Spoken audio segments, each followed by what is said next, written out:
you so much for that. Email us and we're happy to get you on that list, okay? Welcome to Coffee Connect. Welcome to 2025, everybody. Personal branding, learn how to create your personal brand story for your resume, social media profiles, and your bios, right? Tony's with us today. I'm so glad he hopped in here because he did a great presentation a while back on LinkedIn and really how to help refine our LinkedIn presence and our profiles and stuff. I think before we start to look at what message we're sending and things like that, we have to truly understand, like, why would people buy, right? Why do people buy anything? Okay. Now here's a list of some things, obviously out of necessity, right? If there's a problem that needs to be solved, right? Why do you pay for electricity? Maybe it's not out of necessity, but it's definitely out of convenience and comfort for your home, right? Why do you buy a car? Maybe it's out of necessity. Unlike Europe and the European nations, right? We don't have the greatest of rail systems and stuff in every city in the United States, right? They're very few and far between sometimes that they have great local transportation. And so you have to buy a car out of necessity sometimes to be able to transit back and forth to work and things like that. Curiosity. Has anybody ever bought anything out of curiosity? I'm just wondering myself, right? Nobody? It's usually Nobody? a scam, though. What's that? It's usually a scam, though. It's usually a scam, right? Does it really work that way? Can it really do what it says it's doing, right? I think we find most of those things, Tony, I'm curious if they have this stuff over in Europe, like as seen on TV. Right. Oh yeah. Yeah, oh yes. We have lots of things like that. And I bought on curiosity, and it's because someone else has got something and I've seen it and I'm curious. Yeah. There's also sort of it's social acceptance as well at the same time. Exactly. I think, oh, well, so-and-so has that and it's working for them. Maybe I need that too, and it can help me or whatever. Time and money conservation is another big thing, right? Well, I mean, I just switched from Duke Energy to Zoom Energy, right? And most of you guys don't even know who Zoom Energy is, but that's okay. It's just a third-party delivery company, right? And they were like 4.5 cents less per kilowatt hour. Why would I not change, right? I mean, over the duration of a month, I mean, that's $30, $40, $50 a month savings, right? Saving time, right? He's not here with us today, right? When we were in our breakfast, Joanne, we've talked about this, right? How many of you guys have a robot that vacuums for you? Right, a few of you do, right? Listen, probably the best purchase I ever bought was to buy a robot that vacuums, right? I don't have to vacuum ever again. I schedule it. It does what it needs to do. I've got one for the basement. I've got one for the main floor, and I've got one for the second floor, right? And it just makes it so much easier that you don't have to take the time out to do stuff that isn't that important to you or progressing your goals and stuff. Not that it's not important to stay clean. It is, but you guys understand what I'm saying? Fear of missing out, right? Apple's going to come out with a new phone, I'm sure, soon. And there are going to be Apple users that are like, I have to have that next one because they have that fear that they're going to miss out on something. And there's always the initial instigators of any kind of technology that comes to play, right? They're always going to be that front 10 or 15% that want to jump on board right away. Perceived value, right? Sometimes people look at something and they go, well, listen, it may not mean much to Jeff D, right? But it means the world to me to have it, right? And so there's a perceived value in a lot of things that people buy. Safety is obviously a big thing. What other reasons do you know that why people buy stuff?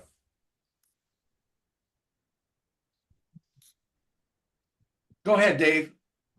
Well, from a non-goods perspective, from a service perspective, lack of experience, lack of knowledge is oftentimes, again, your services.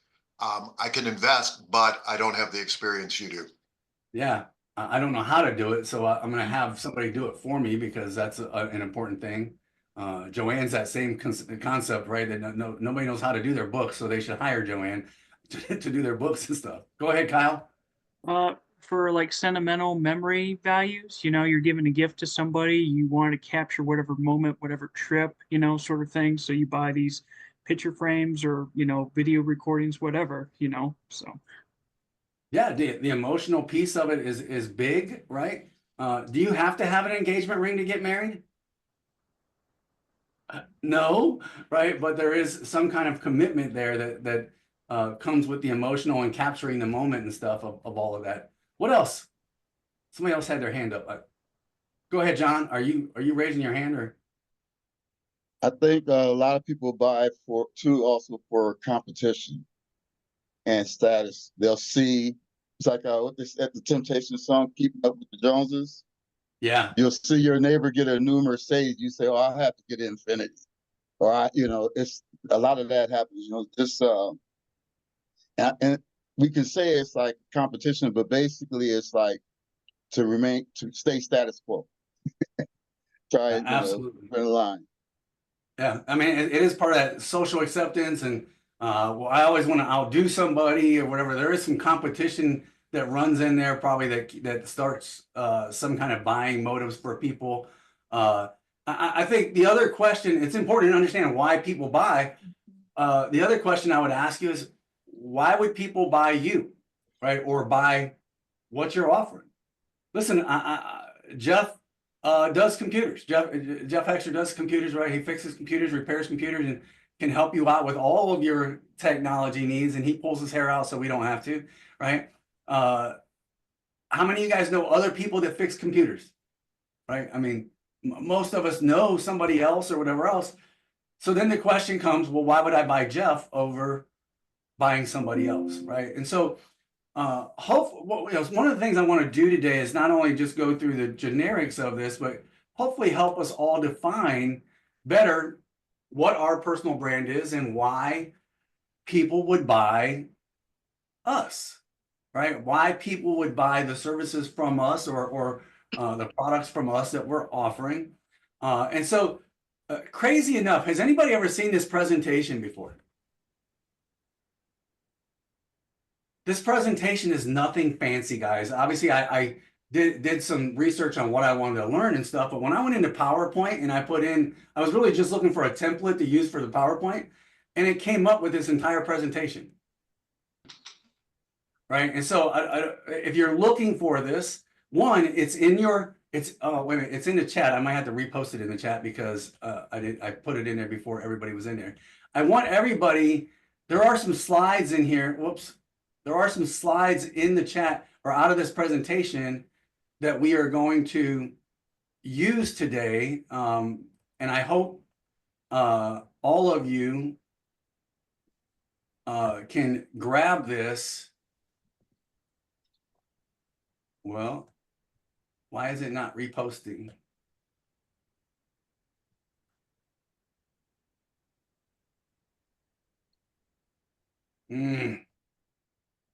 All right, hold on now. How about now?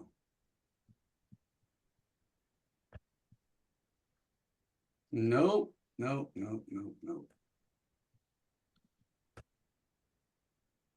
All right, there we go. Now it's back in the chat. So I would advise that you download this and bring it in so that you can utilize some of the slides that we're going to use today to help create your own notes and stuff as we go through this. But so here's some examples of people branding themselves. And I think there's some components here that we obviously have to understand, like what is the mission? What is it that we do? Or those two questions that I asked earlier.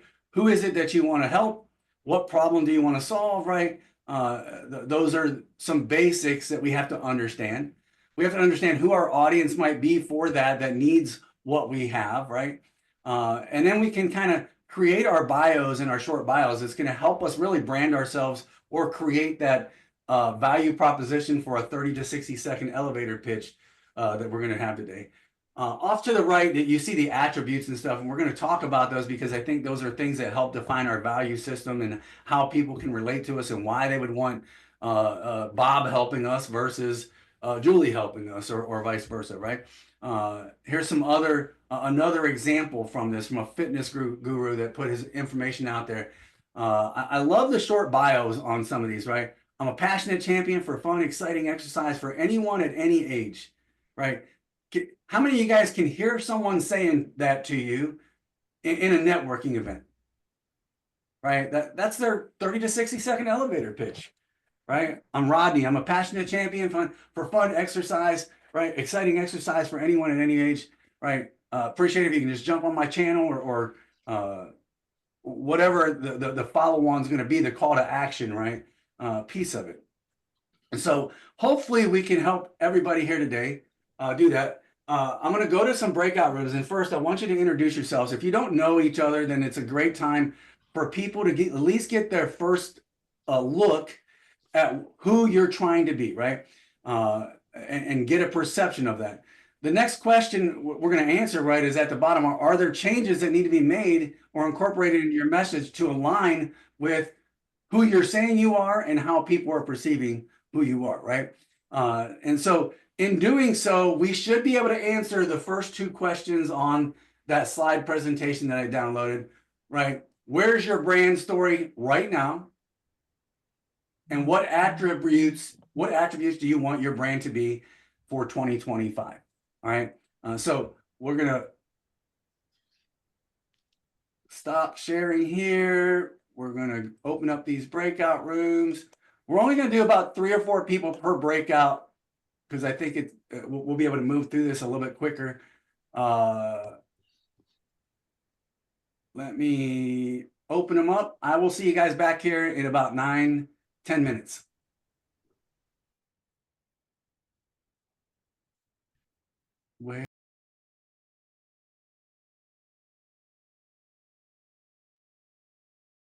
So guys, thinking about these two fairly simple questions, right? As far as what is my brand story today? What is it right now, right? And maybe some of the attributes that you're hoping to be perceived as or in your life or as valuable to you in 2025. How many of you guys feel like there's true alignment in both of those things? Okay, there's a couple of you that got your hands up. Good deal. That means the rest of us feel like there's maybe some kind of misalignment between what we're wanting to be seen as, or what we think we're seen as well the values that we withhold to ourselves that other people may be viewing us as, right? So how do we get those things to align? What can we do to change what we say to people to say this is what we do or how we do it or why we do it, that it becomes the true perception of what we're saying, right? Go ahead, Tony, go ahead. I seen a hand go up. I said right at the end of the group, I continually ask for feedback because you might think your brand is X, Y, and Z, and you might market around that. But the true meaning, going back to Kobe, isn't it? The true meaning of any message is in how it's received. And what you do and what you say, how is it received? Well, the only way you're going to find out is to actually ask people, and ask them mixed. Don't just ask all your advocates because that's cheating. Ask people, at random. And I do regularly, ask people, may have met them for the first time, and it's always nice to get feedback from what they thought. Certainly, it was a referral. Someone's referred me, and obviously the person said, "You need to speak to Tony because of X, Y, and Z." Then they speak to me and I'm going, well, did the X, Y, and Z, was that true? Did I fulfill what you thought I was going to? So it's worth asking those questions. It's the only way you're going to find out. What you think isn't always what the reality is, let's face it. Yeah, and same with the referrals, we talk about this a lot. Jeff has mentioned this a couple of times, right? The more specific you can get on how you're describing yourself, right, the easier it's going to be for Amy to go, oh, this is who Rodney wants to talk to, or who Rodney needs to be introduced to, right, or whatever. Lamar, go ahead, sir. I want to build on what Tony said. Is after I've helped someone, I reach out to, if they haven't, first of all, I ask them to let me know when they've landed. And then what I do is I have a very short conversation or a very short questionnaire. I want feedback on the process. I'm committed to learning, and I want to know how I can improve the way I'm helping people. Yeah, absolutely. I mean, I think it's important that we also get feedback on when we're trying to help someone, what did we do right? What did we do good? What did we do bad? Right. Uh, and again, how did that align with what we say we do, right? What our mission statement is, or whatever, right? Who else? Anybody? Okay. So, I mean, I think it's important that we all ask our questions to ourselves as far as what niche are we in? What industry are we in? Who are we trying to serve, right? What problems are we trying to solve so that we can help develop that story? So on the next phase of this, right, we got to start talking about who are you looking to be, right? Who are you looking to reach out to? Who are we talking about, right? What we have a very specific market in our industry. We call it a 5-star market, married, age 22 to 55. They have children, they're homeowners, and they've got an occupation, they've got a job, right? And so for someone who's in the investment field, if you're working with a client that doesn't have a job, it becomes hard for them to have money to go invest, right? So, but 5 stars, right? The more of those 5-star or 5 points that they have, the more likely they are to need something that we have. Now, does that mean we don't deal with somebody that's not in that 5-star market? No, that's not the case, right? We just know ideally who our clients are. Now, where that becomes difficult is how many of you guys have known me to work strictly one-on-one with clients? Right? You have to eventually, right? Because nobody wants to divulge their financial life in a room of 30 people, right? But man, I love being in front of 25, 30 people, right? And talking about what I do. So it becomes more, the company might say, hey, this is how we're marketing, Rodney, right? This is how we divulge ourselves to people. But my way of doing it is totally different because I would rather be in a room of 30 or 40 people, educate people, and then let those that really feel interest in what I just talked about come forward and go, hey, I need to talk to you one-on-one, right? And so there's differentiation between who your company might be and who you are. And we need to understand just because our company says one, our audience is one, that doesn't necessarily mean those are the people that are most valuable for us to be introduced to. Does that make sense? So we're going to go to another breakout room in the next, I got to share. I'm sharing the wrong thing. So the next thing we're going to go into and talk about really is our audience. Who that audience is, right? What the audience might need, and how that buying mechanism, that very first slide that we talked about, why people buy, could be triggered within these people that we're prospecting or that we're targeting, right? Who our audience is and what is that buying need of the people that we are talking to. Remember, this is a step-by-step process. We're just kind of going through this one step at a time, guys, and then we'll kind of wrap this up so we can hopefully over the next week or so maybe develop some new 30 to 60 second elevator pitches, right, that are going to bring us into 2025. So let me stop sharing.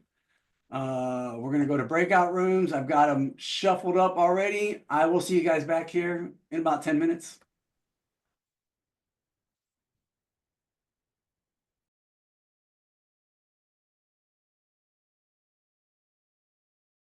Perfect. Rita, did you want to finish your thought real quick?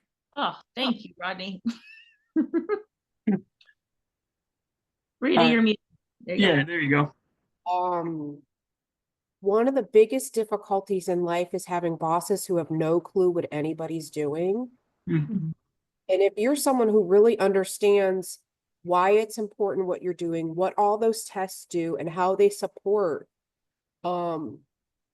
agriculture, the food industry, if you're someone who, especially right now, as this is a new position and you're getting to know and getting your fingers into everything, that if this is something you know and you're really good at, you should be looking at management, because the best managers are the ones who've had their fingers in lots of different things and really understand the hard work that goes behind everything. I bet you every person on this call has had a boss who didn't know anything about anything, and they couldn't fix anything without anybody on their team, because everyone on their team did everything that was the boss's job. The best bosses are the ones that go, okay, this is the proper procedure for doing this, but we also know we have these other resources. Someone who knows the ins and that's a great boss. Mhm. And so quick backstory for everybody, right? Kyle landed and starts his job actually next Monday, right? Yep, this Monday. With the Ohio Department of Agriculture. And so when he described his audience, he said, well, it's the farmers and the agriculturalists, right, that are out there that he's going to be talking to. And I told him, I said, listen, I want to encourage you to say, hey, I need to find who are those C-suite level executives that I can impress with my abilities, because he's a smart individual, right? And I think having someone like Kyle run a team of lab assistants and stuff like that to go out there and solve the world's problems, right, is much better than always having him in that research mode. And that's why that's what the conversation was geared towards. And that's why I want to leave Rita. Was there anybody else in the other rooms that needed thoughts to be finished off, or because we got cut off there? So what did you find out about your audiences? What were you able to identify about your own personal audiences, maybe that you didn't have before, or you didn't know before? Rodney, I you're- really, oh, I'm sorry, go ahead. no, go ahead. I was just gonna say Rodney's 5-star, how he just, his categories really helped me get clear with the season that my clients are in. So that was helpful. Go ahead. I really loved what Tony said about the triggers. What are the triggers that would make somebody think, oh, let me call Tony? And in this case, it was people frustrated with LinkedIn. And then I was thinking about the triggers for me is startups, scale-ups that have trying to commercialize their solutions for years and haven't done anything. And the triggers is, well, finally, they want to commercialize things. That's where I'm here.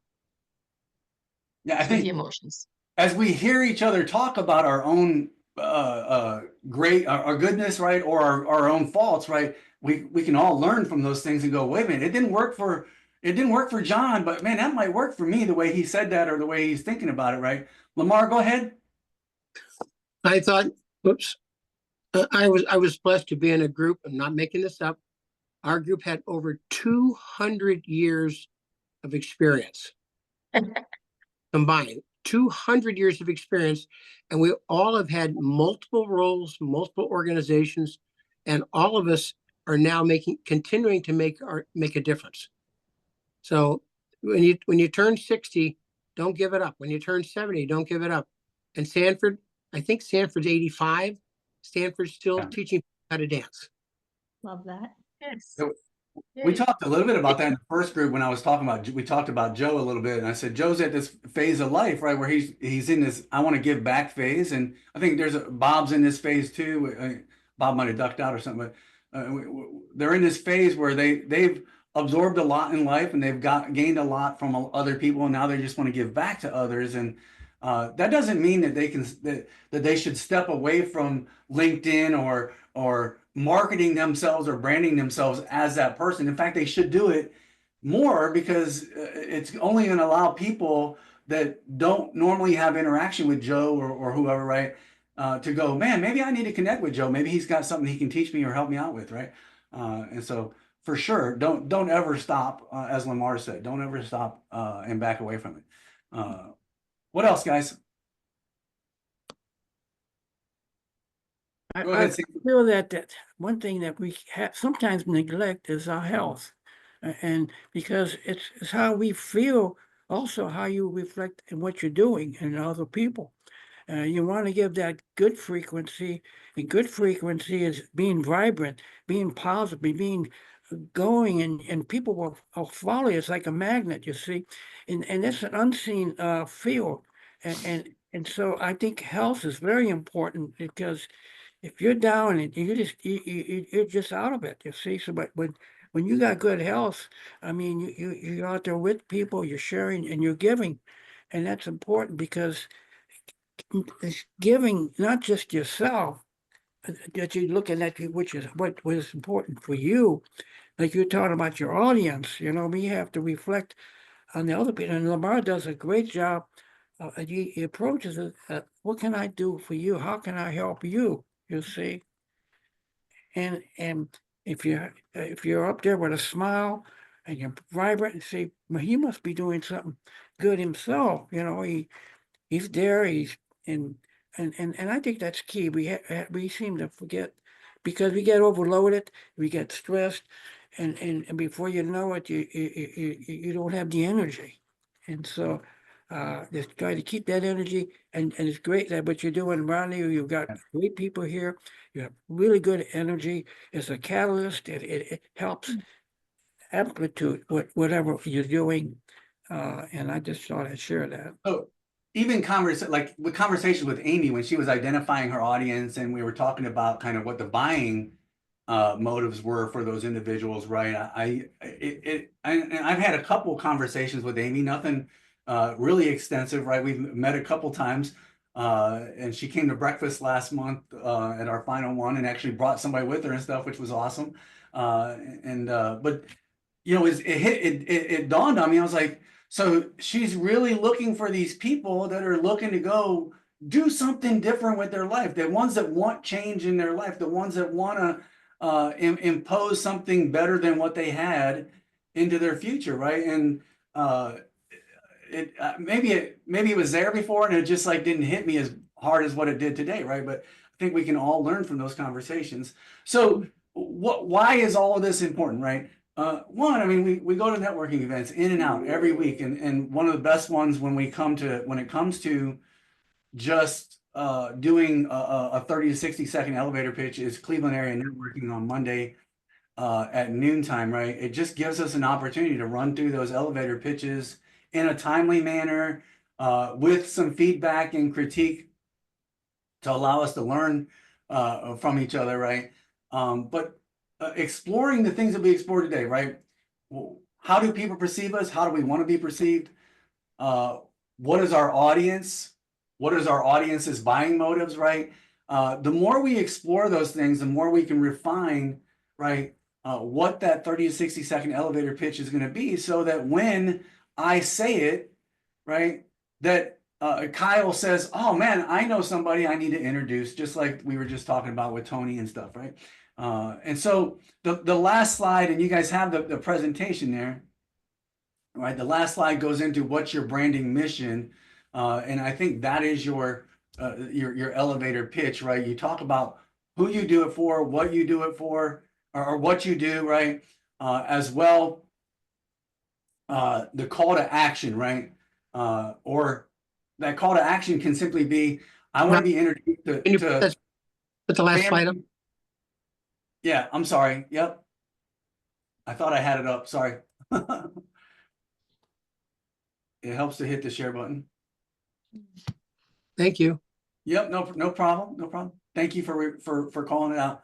So it is about just putting all of those things together into a nice, neat little statement that you can say, this is who I am, this is what I do, this is why I do it, right? And by the way, these are the people that I feel would be best for me to be introduced to, right? So again, hopefully guys, today's conversations allude you to the fact that you can find some of those things to help refine what that statement is or what that introductory sentence is going to be for you. As we move throughout, you know, you're going to find ways to put something together for yourself, whether it be your LinkedIn profile or your website that you've got or whatever it might be, right? That's going to help you really shine in front of all of those that are viewing your resources, right? So any questions on today before we conclude? Go ahead, Dave. Go ahead. I would just throw one thing. All of this is wonderful, but think of yourself as those of you that are parents. Do you ever ask, most of the time with your children, you're looking at how can I make their lives better? How can I help them move to wherever they want to go? If you think of the people you're trying to meet with in that outward mindset, not what am I getting out of this, but what am I going to identify? It's not about my 30-second speech. It's finding out how I can help them. If you think of them like family, or other people that are important to you, you'll always make a good connection, whether you've got a good 30-second speech or not.